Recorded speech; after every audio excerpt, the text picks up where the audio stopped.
మీరే చూస్తున్నారు. ఇప్పటికీ గడ్డు పరిస్థితులు అధిగమిస్తూ అంచెలంచెలుగా ముందుకు పోయే పరిస్థితికి వచ్చాం. ఇక్కడ మీరు చూశారు, నేను 14, 19 నేను ఎప్పుడూ మాట్లాడేది ఎక్కువ మాట్లాడేవాడిని.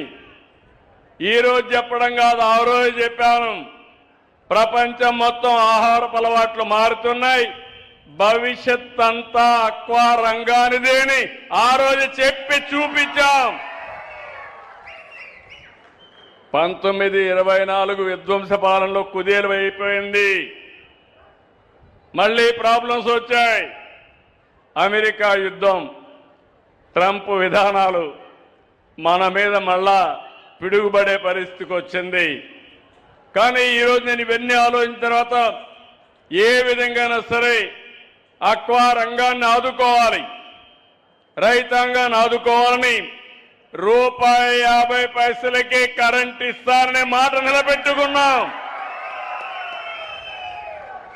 నేను ₹2 ఇస్తే ఆ రోజు లేదు, నేను ₹1.50 ఇస్తానని జోన్ నాన్ జోన్ అనే పేరు పెట్టి 10 ఎకరాల పైన ఉంటే వాళ్ళ కరెంట్ ఇవ్వకూడదని ఒక ఆంక్షలు పెట్టి మిమ్మల్ని ఇబ్బందులు పెట్టారు. నేను ఈరోజు అందుకే ఆలోచించాను, 10 ఎకరాలైనా పర్వాలేదు, జోన్ నాన్ జోన్ లేదు, మీరు ఒక్కసారి రిజిస్ట్రేషన్ చేసుకుంటే అందరికి కూడా ₹1.50కే కరెంట్ ఇస్తాం. మొన్నే కేబినెట్ నిర్ణయం అయింది, రేపు ఇమ్మీడియట్ గా ఇది కూడా ఇస్తాం. దీనివల్ల 1150 కోట్లు ఖర్చు అవుతుంది. అయినా పర్వాలేదు, దేశానికి చేపల ద్వారా ఆరోగ్యాన్ని మీరు కాపాడుతున్నారు. మీ ఆరోగ్యాన్ని, మీ ఆర్థిక ఆరోగ్యాన్ని కాపాడడం నా బాధ్యతగా మేము తీసుకుంటున్నాం. ఇది కూడా తొందరలోనే దగ్గర 12,500 కొత్త కనెక్షన్లు వచ్చి మొత్తం ఈ సబ్సిడీ అంతా కూడా మీకు వస్తుందని చెప్పి నేను మీకు తెలియజేస్తున్నా. ఈ సందర్భంగా నేను ఒక్క విషయం మీకు అందరికి గుర్తు చేయాలి. చాలామంది మాట్లాడారు. ఈరోజు ఈ కార్యక్రమాలన్నీ మనం చేస్తూ ఉంటే బాధ్యత కలిగిన రాజకీయ పార్టీలు, నేను ఎప్పుడు అనుకోవడం లేదు బాధ్యత ఉందని ఆ పార్టీకి. ఒక పార్టీ ఉంది మన రాష్ట్రంలో, దౌర్భాగ్యం ఉందా? పార్టీ పేరు తెలుసా మీకు? ఏ పేరు? గొడ్డల పార్టీ అనా? గొడ్డలి పార్టీ అని వాళ్ళు చేతులు పైకెత్తండి. అందరూ చేతులు పైకెత్తున్నారు. ఓకే, ఎందుకంటున్నానంటే నా సుదీర్ఘమైన రాజకీయ జీవితంలో 48 ఏళ్ళు పూర్తి చేసుకున్నా. నేను మొట్టమొదటిసారిగా ఎమ్మెల్యే అయింది 78, నేను మంత్రి అయింది 80లో. అక్కడి నుంచి రాజకీయం చేశాను. దేశ రాజకీయాలు చూసా, రాష్ట్ర రాజకీయాలు చూసా, అన్నీ అయినాయి. రాష్ట్రంలో నేను చూసిన సమస్యలు మీరు చూస్తే, నక్సలైట్ సమస్య, హిట్ అండ్ రన్, వాళ్ళు ఎక్కడుంటారో ఎవరికి తెలియదు. ఒక లెటర్ పంపిస్తే భయపడిపోయి మనం అందరం కూడా డబ్బులు ఇచ్చేసేయాలి. 10 కోట్లు పంపంటే ఆ రోజుల్లో 10 కోట్లు పంపించారు. ఇవ్వకపోతే ఎప్పుడో ఒకసారి వచ్చి కాల్ చేసి వెళ్ళిపోతారు. అదే జరిగింది. ఆ రోజు నేను ఆలోచించాను, దీనివల్ల అభివృద్ధి ఆగిపోతుంది. హైదరాబాద్ చుట్టుపక్కల ఉండేవాళ్ళు, హైదరాబాద్లోనే ఉండేవాళ్ళు, గడ్డన్నారం, ఎల్బీ నగరు, పటాన్ చెరువు ఎంత ఉండేవాళ్ళు. ఆ రోజు నిర్ణయం చేసి నేను పోరాడాను. కడాన నన్ను వెంకటేశ్వర స్వామి దర్శనానికి పోతా ఉంటే, ఆ రోజు నేను బ్రహ్మోత్సవ సందర్భంగా లాంఛనాలు దేవుడికి ఇవ్వడానికి పోతా ఉంటే 23 క్లెయిమోర్ మైన్స్ నా మీద బ్లాస్ట్ చేశారు. సాక్షాత్తు వెంకటేశ్వర స్వామి దిగొచ్చి నాకు ప్రాణభిక్ష పెట్టాడు తప్ప ఇది నాకు మరో జన్మ. ఇంతవరకు ఇలాంటి సంఘటనలు ఎప్పుడు కూడా ఎవరు కూడా తప్పించుకోలేదు. ఒక ముఖ్యమంత్రిగా పంజాబ్లో ఇదే మరిగా బ్లాస్ట్ చేస్తే చనిపోయాడు. కానీ నేను భయపడలేదు. ఎందుకు భయపడలేదు అంటే నేను చేసింది మంచి పని, ప్రజలకు శాంతి భద్రతలు కాపాడాలి కాబట్టి నాకు ఏమైనా పర్వాలేదని ఆలోచించాను తప్ప నాకు ఏదో అవుతుందంటే నేను ఆ పని చేసేవాడిని కాదు. అది ఇటీవల ఎన్డీఏ ప్రభుత్వం మొత్తం ఇది చేశారు. దాన్ని నేను ఇప్పుడు చెప్పడం కాదు, కానీ ఆ రోజుట్లోనే ఎవరెవరి హస్తాలు ఉన్నాయో అక్కడ ఇన్వాల్వ్ అయిన వాళ్ళు కూడా ఉన్నాయి, కొన్ని పేర్లు కూడా ఉన్నాయి, అవి నేను మాట్లాడను. రెండోది, రాయలసీమ ముఠా కక్షలు, సినిమాలు తీసేవాళ్ళు, ఆ అరాచకాన్ని చూపించి సినిమాలు కూడా బ్రహ్మాండంగా ఆడించేవాళ్ళు. అది చూసిన తర్వాత నాకు అనిపించింది, నాగరిక ప్రపంచంలో మనుషులు చంపుకోవడం ఏంటి, చెట్లు నరకడం ఏంటి, ఆస్తులను విధ్వంసం చేయడం ఏంటి ఆలోచించి కఠినమైన నిర్ణయం తీసుకుని రాయలసీమలో ముఠా కక్షలో ఉండడానికి వీలు లేదు, ఫ్యాక్షన్లు రూపొందించిన పార్టీ ఎన్డీఏ ప్రభుత్వం ఆ రోజు తెలుగుదేశం. ఆ రోజు మా వాళ్ళని కూడా అరెస్ట్ చేశా. ఇద్దరు లీడర్లు నా మాట వినకపోతే, మీరు నా మాట వినకపోతే నేను మిమ్మల్ని కూడా వదిలిపెట్టని వాళ్ళని కూడా అరెస్ట్ చేసే పరిస్థితికి వచ్చాను. హైదరాబాద్లో మత విద్వేషాలు రెచ్చగొట్టి 6 నెలలు కర్ఫ్యూ. ఆంధ్ర నుంచి హైదరాబాద్ పోవాలంటే, కర్నూలు నుంచి రావాలంటే బెంగళూరు నుంచి పాత బస్తీకి రావాలా, విజయవాడ నుంచి పోవాలంటే పాత బస్తీ ద్వారానే పోవాలి, ఎల్బీ నగర్ ద్వారానే పోవాలి. 6 నెలలు రాకపోకలు ఉండేటి కాదు ఓసారి. దాని మీద కంట్రోల్ చేశాం. ఇప్పుడు ఔటర్ రింగ్ రోడ్ వేసాం కాబట్టి ఓల్డ్ సిటీ కూడా అందులో భాగం అయిపోయే పరిస్థితికి వచ్చింది. దానివల్ల అభివృద్ధి జరిగింది. కానీ మన రాష్ట్రానికి వస్తే దౌర్భాగ్యం, ఒకప్పుడు రౌడీలంటే భయపడిపోయేవాళ్ళు. నేను ఒక మాట చెప్పాను, ఒకప్పుడు 1495-2004లో ఎవడైనా రౌడీ అనేవాడు మాత్రం ఆంధ్రప్రదేశ్ రాష్ట్రంలో ఉండడానికి వీలు లేదని రౌడీజాన్ని పూర్తిగా రూపుమాపాం. ఎందుకంటే మా ఆడబిడ్డలకు రక్షణ కావాలి. 1924 గంజాయి బ్యాచ్, బ్లేడు బ్యాచ్లు, గంజాయి తాగడం, ఎక్కడికక్కడ ఈ యొక్క సారా కల్తీ మందు తాగడం, ఎక్కడికక్కడ డబ్బులు సంపాదించడం, రౌడీ చేయడం, అంత అరాచకాలు జరిగాయి. నేను 2024 నుంచి మీరు చూస్తున్నారు, మొహమాటం లేకుండా అణిచేశాను. ఏజెన్సీ ఏరియాలో వాణిజ్య పంట కింద గంజాయి పండించేవాళ్ళు. నేను అక్కడికి సెటిలైట్ సర్వే చేయించి, డ్రోన్లు పంపించి, ఎక్కడ గంజాయి ఉందో పోలీసులు పంపించి పూర్తిగా గంజాయి అంతా నిర్మూలించి ప్రత్యామ్నాయ పంటలను ప్రోత్సహించి గిరిజనులు ఆదుకున్నాం. ఇంకో పక్క చాలా మంది గంజాయికి అలవాటు పడ్డారు, ఇప్పుడు కూడా మారడం లేదు. వాళ్ళపైన ఒక పక్క పోరాడుతున్నా. మొన్నే మీ దేవరాపల్లి టొబాకో ఒక ఎగ్జాంపుల్ చెప్తున్నా మీకు. ఆ టొబాకో అక్కడ జరిగితే తప్పు లేదు. నేను కేంద్రంతో మాట్లాడుతున్నాను. కొంతమంది రైతులు అదనంగా కూడా ఉత్పత్తి చేశారు, 10 రూపాయలు వస్తుందని. ఇప్పుడు రేట్లు తగ్గిపోయినాయి.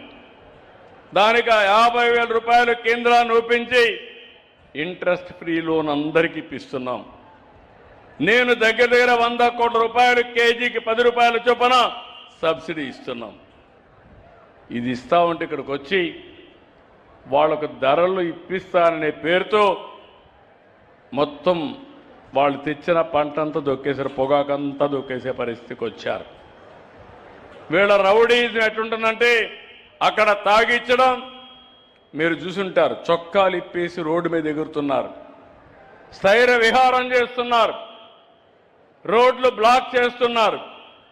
తాగిన వాడు మైకంలో తెలియకుండా మోటార్ బైక్ను ఒక చేత్తో తిప్పుతున్నాడు. అంటే సర్కస్ చేస్తున్నారు రోడ్ల మీద. ఏ విధంగా లా అండ్ ఆర్డర్ కంట్రోల్ చేయాలి మీరే చెప్పండి. అంటే ఎవరైనా తప్పు చేస్తే చర్యలు తీసుకోవాలా లేదా అని మిమ్మల్ని అడుగుతున్నా.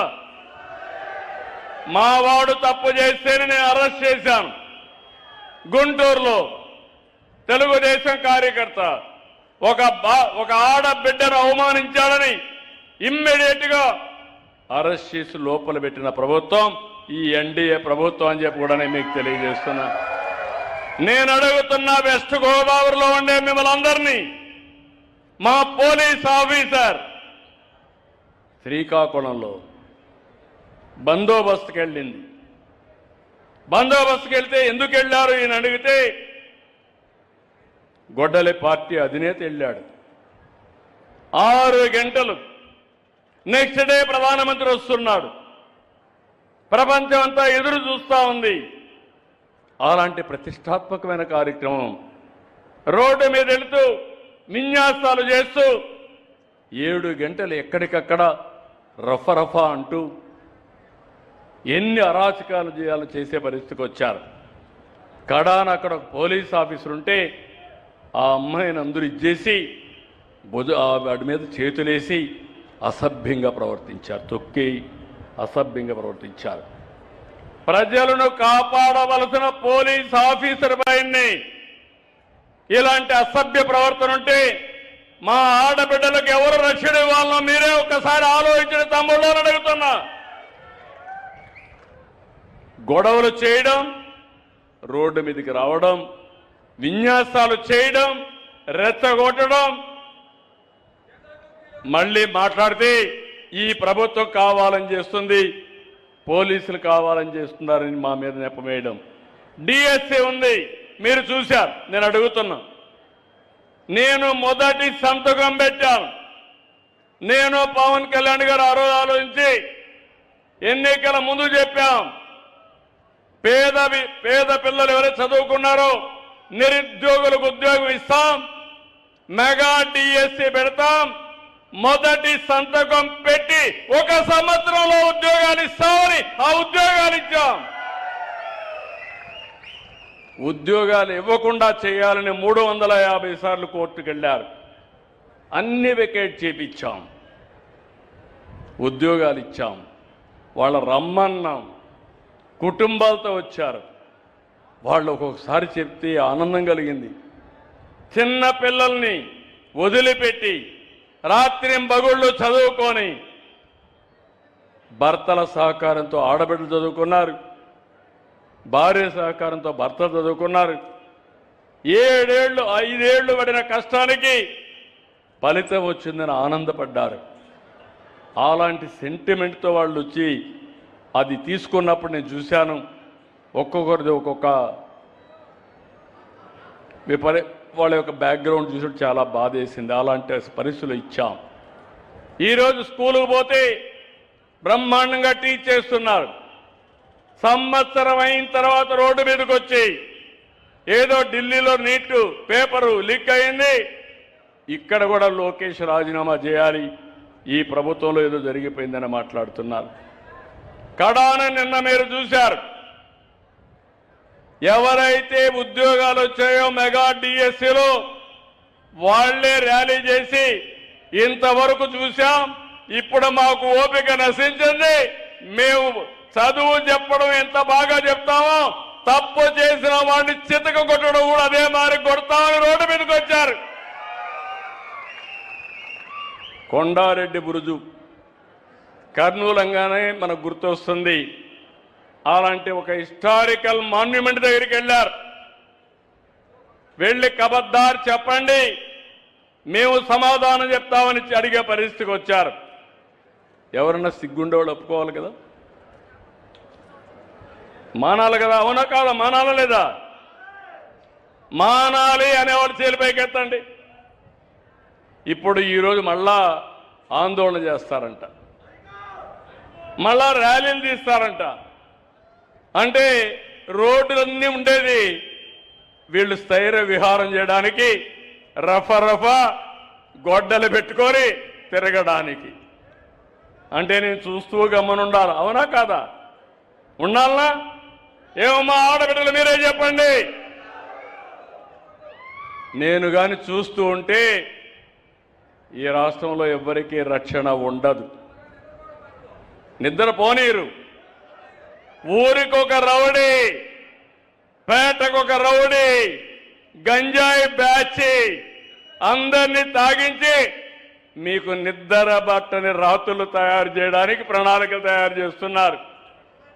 అదే నా బాధ. నేను ఎన్ని పనులైనా చేయగలుగుతాను. ఒక భోగాపురం ఎయిర్పోర్ట్ కట్టాం, నేను కట్టానంటాడు. రేపు పోలవరం పూర్తి అవుతుంది, అది కూడా నేనే చేశానంటాడు. రేపు అమరావతి పూర్తి అవుతుంది, ఏమంటాడు అని అడుగుతున్నా మిమ్మల్ని. అవునా కాదా? ఈ సంవత్సరమే ఉత్తరాంధ్ర సుజల స్రవంతిని ఎక్కడికైతే అనకాపల్లి వరకు నీళ్లు తీసుకెళ్తున్నాం. వెలుగొండ 30 ఏళ్లకు మునుపు నేనే ప్రారంభించాను, ఫౌండేషన్ వేశాను. కరువు ప్రాంతం, ఈసారి నీళ్లు కూడా లేని ప్రాంతానికి ఈ నెలలోనే వెలుగొండ పనులు పూర్తి చేసి మార్కాపురం జిల్లాకు నీళ్లు ఇస్తున్నాం. మనం ఇది చేసి ఆనందపడతా ఉంటే గొడ్డలి పార్టీ గొడ్డళ్లతో ఏదైతే ఆ రోజు బాబాయిని చంపి ముఖ్యమంత్రిగా ఉన్న నా మీదనే కేసు ఎట్టయితే పెట్టాడో, పేపర్ రాశారు చూశారు కదా, నారాసురి రక్త చరిత్ర, నా ఫోటో, నా చేతిలో కత్తి. నాకు అలవాటు లేనిది అది ఒకటే, నా జీవితంలో ఎప్పుడూ లేదు. రౌడీలకు సింహ స్వప్నంగా ఉంటా, నేను రౌడీజం చేయ